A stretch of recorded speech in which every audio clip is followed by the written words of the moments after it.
गंभीर बीमारियों से पीड़ित मरीजों के लिए सरकार के द्वारा क्या योजनाएं बनाई गई हैं, उसके रोकथाम के लिए, हमारे गरीब जनता की मदद के लिए। अध्यक्ष जी, बड़ा ही निराशापूर्ण जवाब आया है। मुझे ऐसा प्रतीत होता है कि जब जब सत्र में पिछले 2.5 वर्षों में आपके विभाग के द्वारा जब भी प्रश्न पूछे गए हैं तो आपका एक सेम आंसर है कि हमने इतने जिला अस्पताल, इतने मेडिकल कॉलेज, इतनी डायलिसिस की मशीन, इतने एम्बुलेंस। अध्यक्ष जी, मेरा बड़ा ही स्पष्ट सा सवाल था, और अगर आपने ये बताया है कि आपके इतने जिला अस्पताल, इतने मेडिकल कॉलेजेस हैं, तो मैं इस सदन के माध्यम से जौनपुर से जो हमारा मेडिकल कॉलेज है उसकी कुछ पिक्चर है वो आपको दिखाना चाहूंगी कि जहां पे काला पानी तैर रहा है, जो बिल्डिंग्स हैं वो बनने से पहले खंडहर हो चुकी हैं, ये स्थिति है। और आप इसे गिना करके जवाब देना चाहते हैं कि आप अपने विभाग में क्या कार्य कर रहे हैं। मैं ये टेबल कर दूंगी अध्यक्ष जी, ताकि ये मंत्री जी के पास जो असली पिक्चर्स है वो पहुंचे और उन्हें पता चले कि जो बार बार आप ये कहते हैं कि हमने मेडिकल कॉलेजेस बना दिए, जिला अस्पताल बना दिए, उन जिला अस्पतालों और मेडिकल कॉलेजेस की क्या स्थिति है।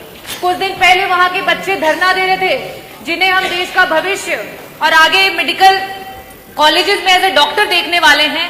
आज उनके पास ना शुद्ध पेयजल है, ना बिजली है, ना पानी है। हम मरीजों को क्या ठीक करेंगे मंत्री जी? हमारे तो डॉक्टर बीमार हो रहे हैं, कभी डेंगू, कभी मलेरिया और कभी जॉन्डिस से। ये स्थिति है अध्यक्ष ji. It is really shame for the UP health minister and the department of health ministry. और आज सेंट्रल में तीसरे टेन्योर के बाद भी अगर मेडिकल कॉलेजेस की ये स्थिति है, definitely a shame for this सरकार कि आप इस तरीके की स्थिति ला करके रखी है आपने।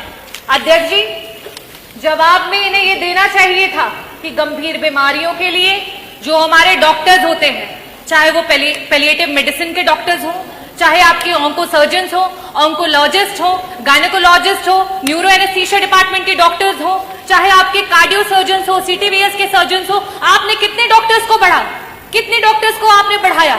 आज पेशेंट्स के अनुपात में आपके पास कितने आईसीयू के बेड्स हैं, कितने वेंटिलेटर्स हैं? अगर ये जवाब आता तो वाकई मुझे लगता कि आपके विभाग को कोई जानकारी है और सही में आप सरकार की और जनता के लोगों के लिए कुछ काम कर रहे हैं। अध्यक्ष जी, मैं वापस से अपने प्रश्नों पे आऊंगी कि मंत्री जी, सिर्फ और सिर्फ आपसे 2 प्रश्न हैं और उसके उत्तर गोल गोल ना घुमा करके सीधी तरीके से बस बता दीजिए कि आज उत्तर प्रदेश कैंसर जैसी बीमारी में देश में टॉप कर रहा है। ये प्रदेश आज इस समय वर्तमान में 2024 में हमारे पास कैंसर के 16 लाख मरीज हैं और हर वर्ष 2 लाख मरीज आपसे बढ़ते चले जा रहे हैं। और इन गरीब मरीजों के पास ना तो पैसा है इलाज कराने के लिए और ना अस्पतालों में बेड्स। इन परिस्थितियों में अगर वो मरीज किसी प्राइवेट अस्पताल में जाता है, बड़ा बड़ा एस्टिमेट मिलता है।